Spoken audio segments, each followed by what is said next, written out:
Okay, now you're ready to store your culture. You're going to need one of these glass jars. These are the best for storing your culture in because they have that rubber seal here. When they're clipped closed, if the pressure builds up inside the jar, it can easily escape out this rubber seal without you losing any of the liquid if it gets tipped over. If you do use a different kind of jar, a seal top lid, screw top, then just make sure you never tighten it up because pressure does build up inside culture and it could explode. So that's why these are ideal. You can purchase these from our website. Now before you put the culture into the jar, make sure it's all sterilised. Make sure you've sterilised your spoon and the culture jar, and this is done simply by pouring boiling water over them. And to stop the glass cracking, just heat up the glass first under some warm water in the tap. Is fine. Once that's all done, you want to put your culture into the jar, and the amount you want is just about half of the jar. This is a 1 litre glass jar, so you're putting in about 2 cups of culture, about half the glass jar is fine.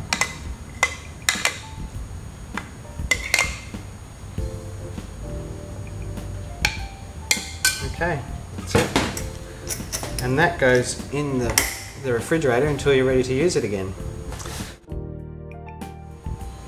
After a few days of storage, the culture will start to get a browny grey liquid sitting on top of the culture itself. Now this is very good. It's called the hooch, and it actually protects the culture from contamination from the air. So you'll just end up with a browny liquid on top. Browny to grey is fine, and all you do is just stir that in when you get it out of the fridge before you start your activation. Okay, you can store your culture in the refrigerator for as long as you want. After about 2 months without using it, you will need to feed it though. And that's done simply by adding half a cup of flour and half a cup of water to the culture, letting it proof, and then afterwards removing as much culture as you need to get back to about half the glass jar. Just so you don't end up with too much and it's going to overflow. Okay, the best way to make sure your culture survives is to firstly use a good quality flour, like an organic flour, unbleached and stone ground preferably. Wholemeal or plain is fine.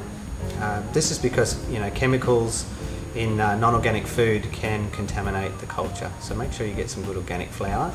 The other thing you need is a good filter. Good filtered water is very important because chlorine in water actually kills bacteria, and this is a live organism.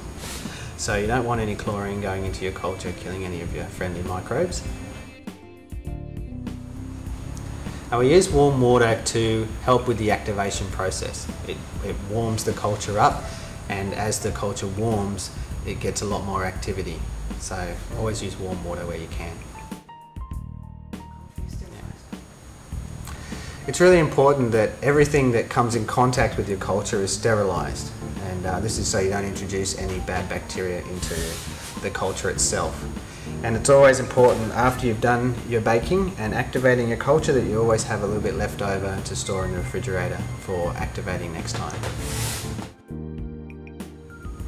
When you activate your culture, make sure you always use glass, like a glass bowl is perfect. If you use metal, the acids that are created in the sourdough culture actually start leaching the metals into the culture itself.